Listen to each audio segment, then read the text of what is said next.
the outer range of petals, we find all 12 of the apostles. The first one, which is located just right of center at the very top of the window, this petal represents Peter, and it shows an image of keys crossed in the center. Peter was given the keys to the kingdom of heaven, and the keys are a traditional symbol for him. Next to that is the petal that represents James the Greater. This is the James who was the son of Zebedee and the brother of John. And his symbol is 3 scallop shells. Now, the scallop shells traditionally represent baptism, and with drops of water falling from them, specifically the baptism of Christ. But the shells also came in time to represent pilgrimage. In the Middle Ages, one of the most important shrines of Christianity was the shrine of Santiago, St. James, in Spain, and it was a popular destination for pilgrims. And they would come back wearing a small image of a scallop shell in tin or pewter or silver, depending on their means, and that would indicate that they had made a pilgrimage to that particular shrine. And later on, it came to be generalized to include any pilgrimage. The next petal to the right of that one, which is just above the middle of the rose window on the outside, on the right, is the petal that represents John. And the image there is one that we wouldn't normally think of because the story is not a very common one. But according to legend, St. John was attacked by a poisoner who poisoned a chalice full of wine. And this image is of a chalice with a snake in the middle of it. And according to one version of the legend, the poison turned into a snake and slithered out of the chalice. And according to another version, John was able to drink the wine safely because of his holiness.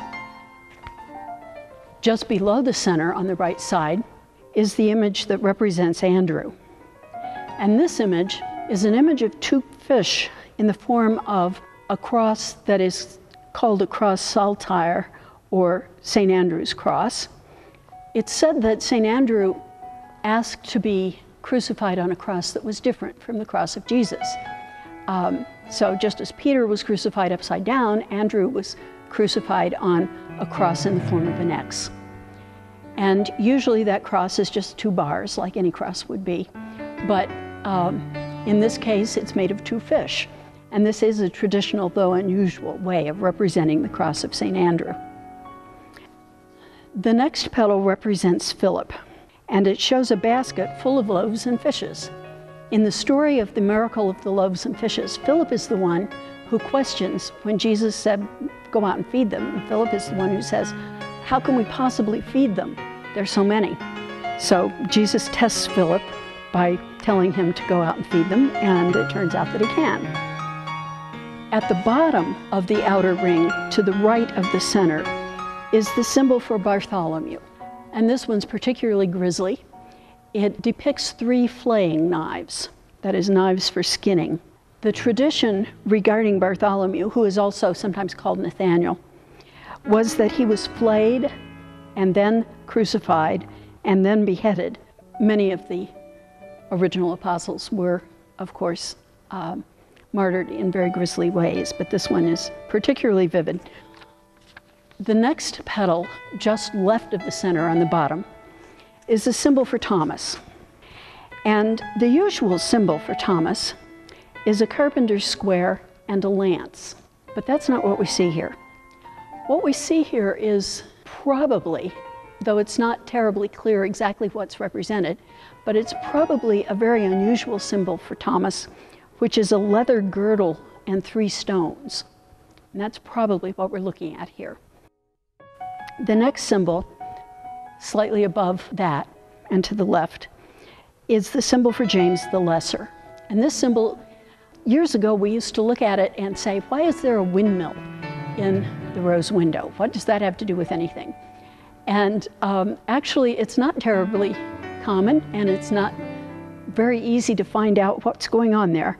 For a while I thought this one might be a symbol for Thomas, because it does contain a lance and a carpenter's square. But the windmill is I discovered an uncommon symbol for James the Lesser.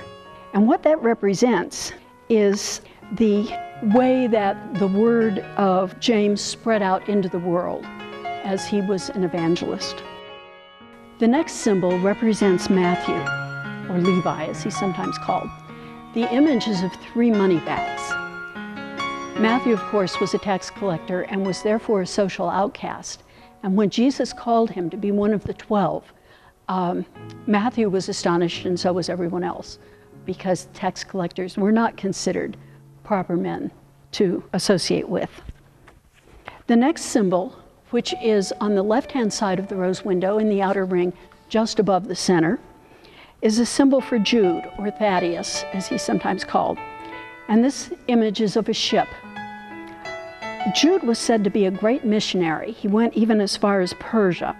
And so the ship is a fit symbol for his travels in order to spread the gospel. Above that is the petal that represents Simon the Zealot. And this is a fairly humorous image. It shows a fish on a hook. Now, the traditional image for Simon the Zealot is a fish on a book. The book represents the gospel, of course. And Simon was a noted fisher of men through his preaching the gospel. So in this case, we don't have a fish on a book, but a fish on a hook. And whether that's intended as a pun or might just be a confusion with Peter, I don't know, but it's an amusing symbol.